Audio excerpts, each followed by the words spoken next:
Good evening.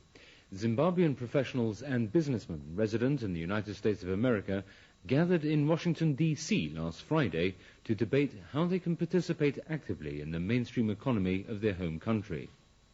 Economic refugees they may be, but the desire to invest in their motherland can't be overemphasized.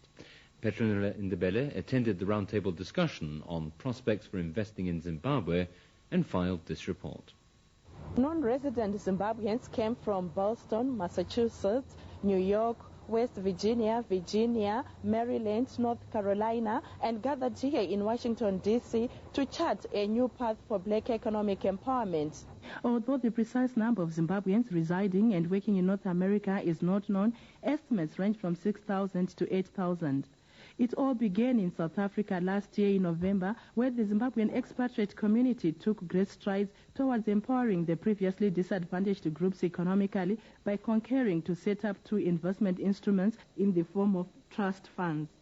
These are the Africa Resources Growth Fund, a vehicle for investment in Africa Resources Limited growth opportunities, and take a significant equity stake in the Shabani and Mashaba Mines Private Limited transactions before its public flotation on the Zimbabwe Stock Exchange planned for later this year.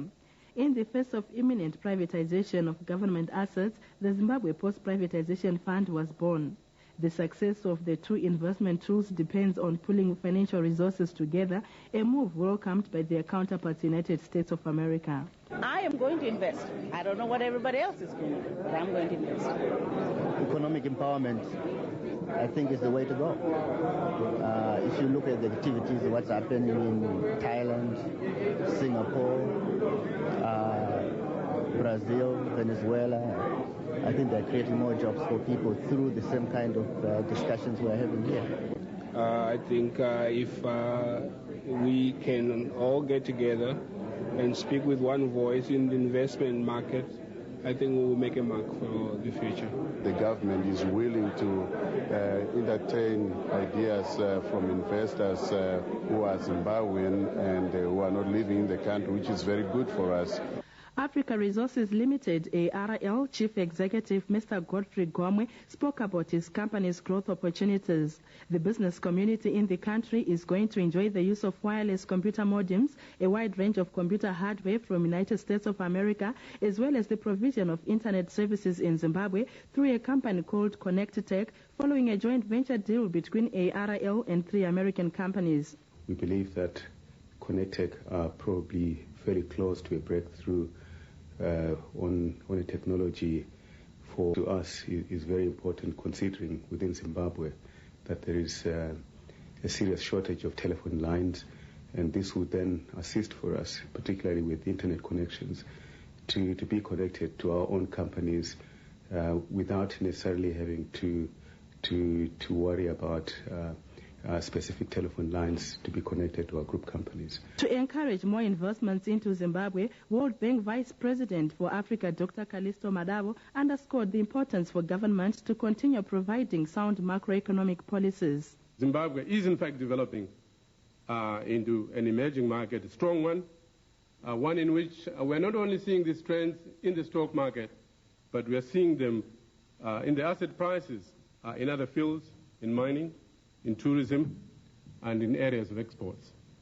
Notable differences between the two gatherings are that the Washington, D.C. meeting was a roundtable discussion with no holds barred, while the Johannesburg meeting was a conference with many speakers, hence there was not enough time for debate. The Johannesburg conference was also organized by the private sector, while the roundtable discussion had high government involvement, having been organized by the Zimbabwean embassy in Washington, D.C., and a cabinet minister in attendance, the Minister of Justice, Legal and Parliamentary Affairs, Comrade Emmerson Mnangagwa. When addressing more than 60 non-residents, including Zimbabwe's former Minister of Education, Dr. Dzingai Mutumbuka, Minister Mnangagwa did not mince his words. There is a lot of talent sitting outside Zimbabwe, and you are the people. There are two possibilities. If you have confidence in us, you can come home. If you have no confidence in us, you should have confidence in investing in Zimbabwe. Minister Mnangagwa noted that the privatization process in Zimbabwe is moving at a slow pace as the government is concerned with the post-privatization ownership of these assets. The general public does not have financial resources to purchase government assets. He held the roundtable discussion saying such a forum enables them to pool resources together financially. Initially, the government thought that it was possible to economically empower people by giving them money, said Minister Mnangagwa. 3 years ago, we put aside $100 million Zimbabwe dollars. And they said, IBO, IBDC, AAG, come and collect. In the second year, we said, when we give you money, you don't use it to pay old debts. You must use it for new projects. So we didn't give 100 million, we then gave 400 million. And again, we are unable to trace it. The third round now, we are sitting on 720 million. We are now deciding how to give it. But most important, we now realize that that is not the best way of empowering our people. After hours of debate, participants at the roundtable discussion agreed to set up 2 organizations, one responsible for mapping out strategies for non-residents United States of America on how to participate in the proposed 2 funds, whose steering committee will be led by Dr. Norbert Mugwagwa. The next step is to now do what you might call a formal headcount. We'll take a look at and actually request specific commitment to investment to those who want to invest. We'll get their names, their contact numbers, and we'll try and set a platform for actual commitment. The proposed Association of Loyal Zimbabweans will be headed by Dr. Michael Paul.